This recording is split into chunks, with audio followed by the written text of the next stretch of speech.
Assalamualaikum warahmatullahi wabarakatuh. Perkenalkan, nama saya Lucy Marlisa.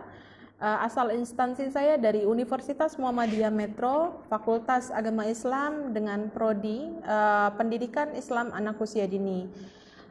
Di sini saya akan memaparkan terkait dengan rencana pembelajaran semester atau yang lebih dikenal dengan RPS dengan mata kuliah Pengembangan Sosial Emosional untuk Anak Usia Dini. Rumpun mata kuliah adalah ilmu pendidikan dengan kode mata kuliah adalah MKK 1744 dengan bobot SKS sebanyak 2 SKS teori dan 0 praktek. Di sini saya sebagai dosen pengampu RPS akan menjabarkan terkait dengan RPS pengembangan sosial emosional untuk anak usia dini. Di sini saya menggunakan capaian pembelajaran yang dibebankan pada RPS menggunakan CPL Prodi yang dibebankan pada MK. Itu saya menggunakan sikap poin 1, sikap poin 3, kemudian sikap poin 6, pengetahuan poin 10, pengetahuan poin 11, kemudian KU adalah keterampilan umum poin 3 yang saya akan jabarkan sebagai berikut. CPL Prodi yang dibebankan pada mata kuliah sikap poin 1, bertakwa kepada Tuhan Yang Maha Esa dan mampu menunjukkan sikap religius. Kemudian sikap poin 3 yang mana berkontribusi dalam peningkatan mutu kehidupan bermasyarakat, berbangsa, bernegara, berkemajuan peradaban berdasarkan Pancasila. Kemudian sikap poin 6, bekerja sama dan memiliki kepekaan sosial terhadap kepedulian terhadap masyarakat dan lingkungan. Kemudian yang selanjutnya CPL yang dibebankan pada pengetahuan poin 2, menguasai secara mendalam konsep dan teori perkembangan anak usia dini untuk kepentingan pendidikan dan pembelajaran. Kemudian pengetahuan poin 10, menguasai teori penggunaan berbagai sumber belajar berbasis iptek. Kemudian pengetahuan poin 11, menguasai teknik-teknik dalam berkomunikasi kepada peserta didik, orang tua, rekan sejawat, pimpinan, dan masyarakat. Kemudian KU, keterampilan umum poin 3, mampu mengkaji implikasi pengembangan atau implementasi ilmu pengetahuan dan teknologi yang memperhatikan dan menerapkan nilai humaniora sesuai dengan keahliannya berdasarkan dengan kaidah, tata cara, dan etika ilmiah dalam rangka menghasilkan solusi, gagasan, desain, dan kritik seni. Setelah saya menggunakan CPL yang dibebankan CPL Prodi dalam kurikulum yang dibebankan kepada mata kuliah, kemudian diturunkan kepada CPMK, yang mana CPMK ini adalah capaian pembelajaran mata kuliah dengan 3 CPMK. CPMK 1 memahami dan menjelaskan konsep, manfaat, faktor-faktor yang mempengaruhi perkembangan sosial emosional anak usia dini. Kemudian CPMK 2 mengaplikasikan teori parenting dari berbagai perspektif yang dikontekstualisasikan dan diaktualisasikan dalam kehidupan sehari-hari menghadapi tantangan era 4.0. Kemudian CPMK yang ketiga mampu menghubungkan perkembangan abad 21 dan kemajuan teknologi terhadap perkembangan sosial emosional anak usia dini di kehidupan sehari-hari.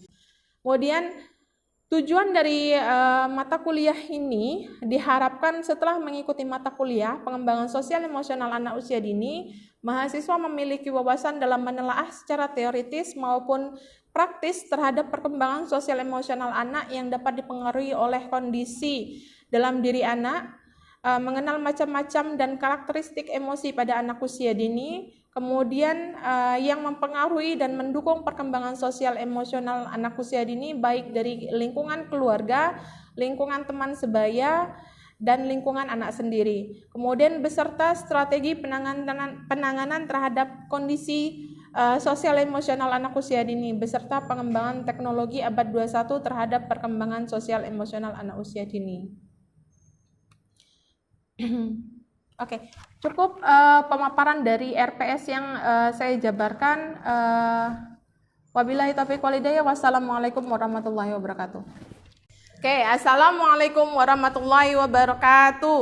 Waalaikumsalam warahmatullahi wabarakatuh. Gimana kabarnya kawan-kawan semua?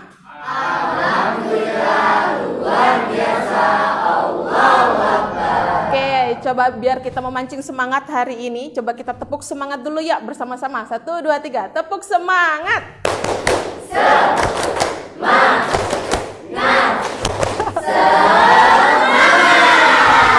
Oke, tepuk tangan buat kita semuanya. Oke, hari ini kembali lagi dengan saya ya, dosen pengampu terkait dengan mata kuliah pengembangan sosial emosional untuk anak usia dini.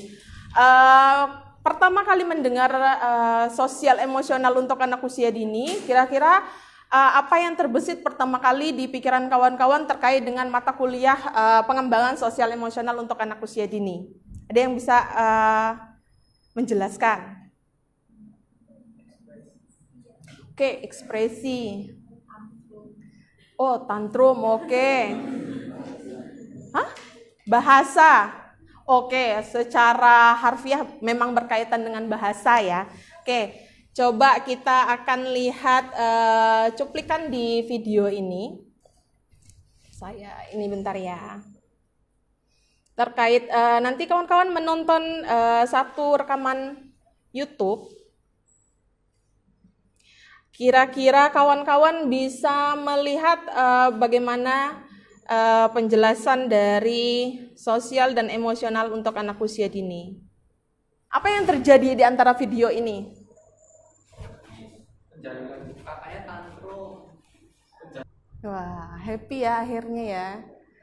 Oke, ada yang bisa menjelaskan di sini apa yang terjadi setelah kita mengamati video ini? Ada yang bisa? Oke, Mbak. Dari video tersebut terlihat bahwa 2 orang anak yang rebutan sepatu ya Ibu ya. Padahal yang satunya udah pakai sepatu sepasang lengkap, tapi dia masih mau ngerebut punya kakaknya gitu. Terus kakaknya nangis. Oh, oke. Terkait dengan perkembangan sosial emosional, apa yang didapatkan dari perkembangan sosial untuk anak usia dini yang ketika Mbak Fadila mengamati video tersebut? Perkembangan sosialnya itu si anak ini mungkin belajar untuk tidak mengambil barang dari orang lain seharusnya, dan pasti peran orang tua juga membantu ya Ibu di situ ya. Oke. Ada lagi? Ada? Emosi apa aja yang tadi tertangkap ketika kawan-kawan mengamati video tersebut? Marah, kemudian? Oh, bahagia ada ya? Oh iya, bahagia yang terakhir. Pengamat yang luar biasa. Bahagia yang terakhir ya. Oke, kawan-kawan boleh mengisi link di bawah yang ini tadi terkait dengan apa itu? Terkait dengan perkembangan sosial emosional untuk anak usia dini. Apa yang kalian pahami terkait dengan sosial emosional untuk anak usia dini dari video yang dilihat tadi? Emosi anak, marah, perilaku, si anak mengambil. Oke, masih berdatangan ya respon jawaban dari kawan-kawan semuanya. Coba akan kita amati satu-satu. Bimbingan dari orang tua, si anak mengambil sepatu si B, sedih, kesal. Perasaan anak, perilaku, stimulasi dan respon. Bagus. Kebahagiaan. Jahil. Adanya keegoisan, oke. Tidak mau mengalah, menangis. Sudah ya? Sudah ya? Coba kita lihat jawabannya. Ini hasil dari jawaban kawan-kawan semuanya terkait dengan apa yang kalian pahami terkait dengan sosial emosional anak usia dini dari video tadi yang dilihat. Ternyata banyak yang hampir benar, tapi nanti akan kita jelaskan.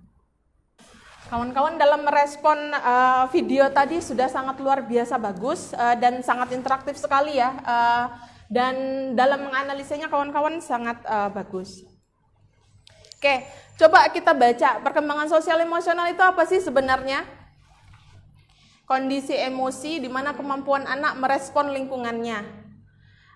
Kemudian bagaimana cara anak berhubungan dengan orang lain, baik di lingkungannya, baik dengan orang tuanya, lingkungan sebaya, lingkungan sekolah, lingkungan masyarakat. Nah, hal tersebut merupakan proses belajar bagi anak untuk menyesuaikan diri, memahami keadaan, perasaan ketika berinteraksi dengan cara apa? Dengan cara mendengar, mengamati, dan meniru. Ingat ya kawan-kawan semuanya, ketika kita berbicara perkembangan sosial dan emosional, ini kedua hal ini tidak bisa kita pisahkan.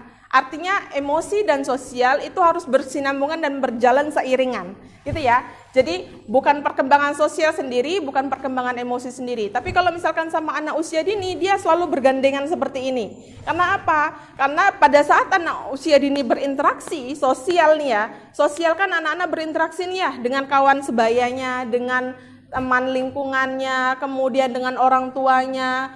Banyak ya, nih anak ini sedang menjalani interaksi. Dalam kita menjalankan interaksi, kan seperti di video tadi ya, mereka sedang main sepatu atau mencoba main sepatu atau mau mencoba sepatu nih. Itu kan proses bagian mereka interaksi ya. Kemudian emosi yang ditimbulkan seperti apa? Menangis, marah, sedih, bahagia. Nah, itu adalah proses dari perkembangan sosial dan emosional anak usia dini. Artinya, di mana saat anak menjalankan interaksi sosialnya, di situ emosi pun ikut, gitu ya. Jadi tidak bisa terlepas begitu saja. Artinya, walaupun kedua definisi ini berbeda, tapi faktanya dan kenyataannya dua ini selalu beriringan. Contoh, misal seperti ini. Pernah kawan-kawan melihat 2 anak atau 3 anak sedang main bersama dengan satu mainan? Pernah ya? Apa yang terjadi kira-kira? Rebutan. Karena di dalam perkembangan sosial emosional anak ini, anak-anak itu kan masih dalam tahap egosentrisme. Egosentrisme itu apa sih? Iya. Iya. Terus?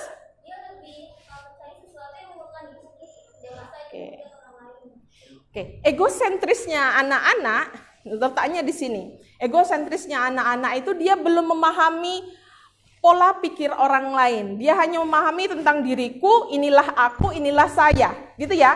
Kalau untuk anak usia dini dia belum mengerti perspektif orang lain. Dia nggak mengerti itu. Tapi yang dia pahami adalah ini saya, apa yang saya mau itu. Gitu ya biasanya. Makanya kalau misalkan pada saat anak berinteraksi atau main bersama, satu hal yang harus kita selalu harus kita pahami bahwasanya anak itu bermain dengan satu mainan. Anak itu main dengan satu mainan, bukan anak main bersama dengan satu mainan. Paham nggak? Paham ya? Artinya anak itu akan bisa bermain dan berinteraksi sosial ketika mainannya itu anak satu megang satu gitu. Bukan anak main bersama kemudian mainannya satu. Itu bentuk egosentrisme anak-anak. Ketika ayo adek main bareng-bareng tuh sama kakaknya. Tapi dia belum mengerti mainnya orang tua dengan mainnya anak itu seperti apa. Maunya anak dengan maunya ibu itu seperti apa gitu ya. Nah terkadang yang terjadi miss ketika orang tua menyuruh anaknya untuk bermain dengan orang lain. Ketika mobilannya satu atau bolanya satu itu kan berebut ini punya aku. Nah terjadilah bentuk emosi di sana.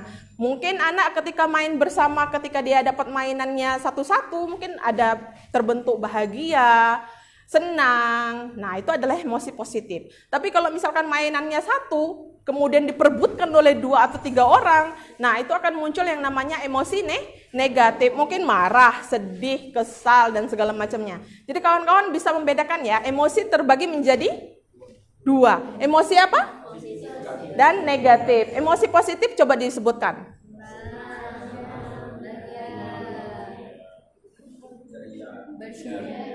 Cinta itu rasa emosi. Kawan-kawan kalau cinta seperti apa? Menggebu-gebu ya rasanya. Kemudian apa lagi? Kasih sayang, cinta, bahagia. Kemudian apa lagi? Senang, happy. Nah itu adalah bentuk emosi positif. Kalau emosi negatif? Oke, kawan-kawan lebih memahami emosi negatif karena kawan-kawan selalu crowded di dalam kepala. Kesel nih, Gimana nih caranya? Gitu ya. Nah, itu satu perkembangan sosial emosional. Nah, cara anak belajar perkembangan sosial emosional dari mana? Mendengar, mengamati, dan meniru. Ingat, anak usia dini itu adalah peniru si paling unggul. Ketika kita mengajarkan sesuatu, 5 menit kemudian mereka mencontoh. Karena itulah fasenya pada anak usia dini itu, mereka masih memang fase meniru. Kawan-kawan kalau misalkan pernah membaca anakku si peniru ulung, anakku si peniru hebat kayak gitu. Itu pada saat kita mengajarkan apa, nanti 5 menit atau 1 hari setelahnya mereka bisa mengikuti kita. Itulah hebatnya ketika kita mempelajari anak usia dini. Ada satu teori yang mengatakan bahwa manusia sebagai makhluk sosial. Benar apa enggak? Benar. Kalau misalkan kita coba baca, menurut Plato, secara harfiah atau fitrahnya manusia dilahirkan itu sebagai makhluk sosial. Benar apa benar? Benar apa salah? Contoh makhluk sosial, apa yang ketika Plato ini sampaikan, ada yang bisa menerjemahkan enggak? Hah? Oke, manusia tidak bisa hidup sendiri, memang benar ya. Ada lagi yang bisa menerjemahkan apa menurut Plato bahwa fitrah manusia itu dilahirkan secara makhluk sosial. Ada yang bisa? Good job. Oke, bantuan seperti apa? Untuk memenuhi kebutuhannya. Oke, untuk memenuhi kebutuhan seperti apa? Seperti makanan, pendidikan. Oke, paling primernya ya, ketika anak itu dilahirkan, kalau kata Plato ya, secara fitrahnya manusia itu dilahirkan secara makhluk sosial. Ingat, kawan-kawan pernah melihat orang bayi lahiran, bayi itu bawa apa sih? Nggak bawa apa-apa, maksudnya secara sosialnya loh, nggak bawa apa-apa. Dia belum mengerti apa itu pertemanan, dia belum mengerti yang namanya dipakein baju, dia belum kebutuhannya itu pasti dipenuhi oleh orang-orang di sekitarnya. Pasti yang pertama kali adalah ibunya, bapaknya, kemudian baru keluarganya, baru nenek kakeknya dan kawan-kawan dan kolega-kolega selanjutnya gitu ya. Nah, kalau menurut Plato, manusia itu adalah makhluk secara sosial, makhluk sosial. Ketika bayi itu lahir itu dalam keadaan telanjang. Dia tidak mempunyai apa-apa, dia tidak membawa apa-apa. Artinya di situ dia butuh orang lain untuk membantu si bayi itu supaya hangat ketika dilahirkan, supaya dimimikkan susunya. Ketika lahir dimimikkan kepada anaknya susu. Kemudian apa lagi? Diberikan pakaian supaya hangat. Kemudian apa lagi? Dimandiin supaya bersih. Beda dengan kita berbicara terkait dengan dunia hewan. Kalau misalkan nih kita ibaratkan dunia sapi.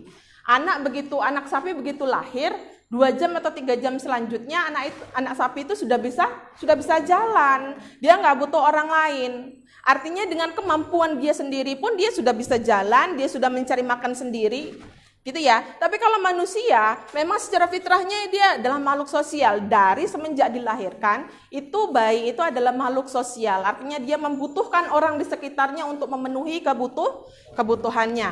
Nah, terkait dengan Plato tadi, di sini ada satu teori yang namanya piramid Abraham Maslow. Abraham Maslow ini menciptakan suatu piramida di mana sebuah motivasi untuk anak itu meraih keberhasilan atau kesuksesan atau kebahagiaan. Ingat, kebahagiaan tadi salah satu jenis emosi positif. Ketika kita melihat, hey baby, you wanna check out my pyramid? Boleh dicek ya. Nah, yang pertama paling dasar itu ada kebutuhan apa? Psikologi needs.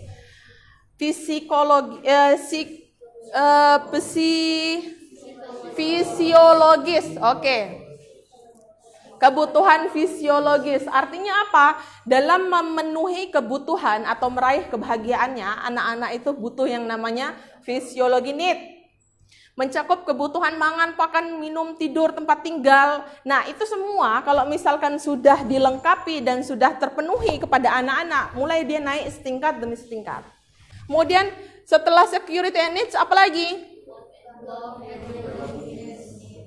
Mencakup persahabatan dan rasa memiliki. Nah, seperti yang saya jelaskan di awal, anak-anak itu dalam membentuk persahabatan melalui proses interaksi sosial.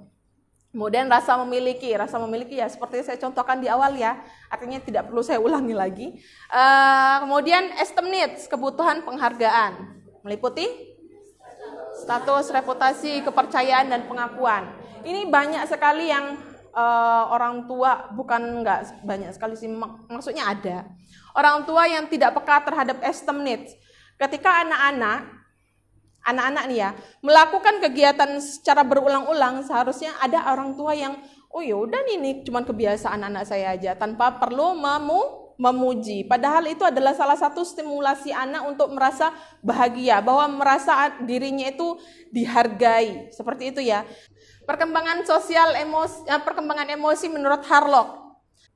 Kalau menurut Harlock, perkembangan sosial emosi, dia lebih cenderungnya ke emosinya. Kenapa? Ya seperti yang saya bilang di awal ya, bahwa interaksi sosial itu akan sangat mempengaruhi bagaimana spontanitas dari emosi. Misal, kalau misalkan dia bermain masak-masakan pada anak usia dini ya, main masak-masakan tentu anak-anaknya akan bahagia, karena dia sedang menjalani peran sosial dan interaksi sosial di sana. Nah, emosi yang ditimbulkan apa? Bisa emosi positif dan emosi negatif. Jenis emosi pada anak. Coba kita ikuti dulu link YouTube ini ya. Mari belajar jenis ekspresi dan emosi.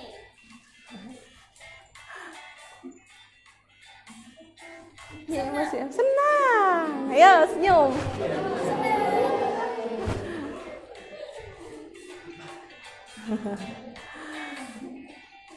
Kemudian ini ekspresi apa? Gitu ya. Oke, kita sudah mempelajari terkait dengan macam-macam emosi ya kepada anak usia dini, dan kawan-kawan juga sudah mengikuti emosi pada anak usia dini. Lanjut, kawan-kawan coba silahkan kita bermain kuis dulu ya. Silahkan dijawab di link yang sudah saya share terkait dengan apa itu jenis-jenis emosi pada anak usia dini. Oke, sudah jawab semua? Kalau sudah, diklik submit, nanti coba akan kita lihat apa jawaban dari kawan-kawan semuanya. Wow, terkejut, happy, sedih, not satisfying, not satisfied. Apa itu? Oh, tidak puas. Oke. Terkejut, sombong, iri, happy, angry, crying, tertawa, menangis, marah, malu, au apa ini? Oh, au sakit.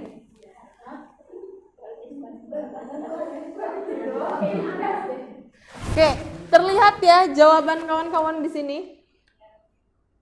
Nah, ini adalah jawaban yang kawan-kawan isi terkait dengan macam-macam dari emosi dan terkait dengan video yang kawan-kawan lihat tadi. Ternyata sudah komplit jawaban kawan-kawan, sudah mencakup terkait dengan emosi positif dan emosi negatif. Oke, Helmi.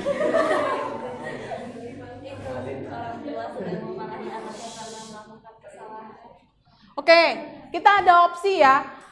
Orang tua yang sedang memarahi anaknya karena anaknya melakukan kesalahan. Atau coba yang Mas.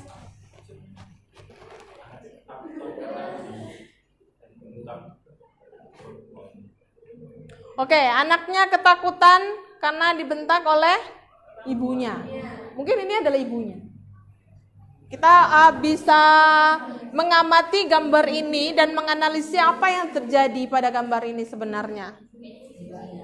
Oke, dari yang arah sini, ada yang bisa memberikan tanggapan terkait dengan gambar ini apa sih? Bercerita terkait apa sih gambar ini? Sebenarnya ini cuma gambar, tapi gambarnya ini kayak penuh makna gitu ya. Seorang anak dan seorang wanita yang memiliki emosi berbeda. Seorang anak sedang menangis karena tertekan oleh emosi yang diberikan oleh seorang wanita yang sedang marah. Oh, oke, bagus. Kira-kira apa yang kawan-kawan hadapi ketika ada di posisi si anak? Nangis, sama ya. Emosinya merada dalam tekanan, kemudian menangis, tidak ada problem solvingnya ya. Karena mungkin si perempuan adalah si ibu, karena mungkin sebesar apapun kesalahan si anak, seharusnya orang tua tidak semarah itu. Artinya ada solusi lain ketika anak melakukan kesalahan dan orang tua lebih bijak lagi untuk memberikan pengertian kepada anak tanpa harus membuat anak berada di dalam tekanan, kemudian anak merasakan emosi yang negatif sehingga anak itu menangis. Kemudian mungkin dari efek ini mungkin dia akan ketakutan ketika melakukan kesalahan, atau dia tidak berani mencoba kembali. Oke, terima kasih sudah mengikuti perkuliahan saya terkait dengan mata kuliah apa? Oke, pengembangan sosial dan emosional anak usia. Kira-kira kawan-kawan dalam mempelajari anak usia dini penting atau tidak? Penting, karena anak usia dini adalah usia dasar atau usia pijakan ketika anak itu nanti bertumbuh dewasa seperti kita. Artinya treatment yang akan kita lakukan, kalau misalkan kita ada ilmunya, enak kita mentreatmentnya. Seperti itu ya. Jadi jangan segan-segan kalau misalkan kawan-kawan malu untuk belajar terkait dengan anak usia dini, atau apalagi untuk yang laki-laki ya. Karena laki-laki ini adalah kunci utama dalam pengasuhan sebenarnya. Bukan letaknya ada di ibu.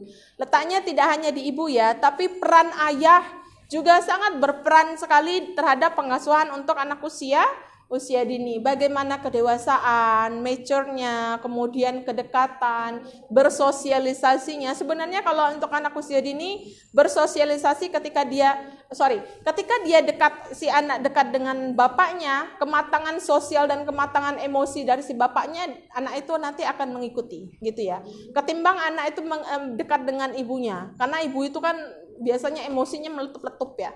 Kerjaan capek, marah. Emosinya ke anak, pelampiasan. Jadi kalau misalkan kuncinya ada di ayah. Makanya para laki-laki nih, di sini kan ada laki-laki nih. Coba untuk belajar bagaimana pengasuhan pada anak, sehingga nanti pada saat kalian punya anak, nanti wah, luar biasa, hati gembira. Gitu ya. Oke, cukup sekian dari saya. Terima kasih banyak kawan-kawan sudah mengikuti perkuliahan saya. Semoga kita bisa bertemu kembali di pertemuan selanjutnya. Oke, itu ya. Saya tutup dan akhiri. Wabillahi taufik walhidayah. Wassalamualaikum warahmatullahi wabarakatuh. Waalaikumsalam warahmatullahi wabarakatuh. Oke, terima kasih banyak.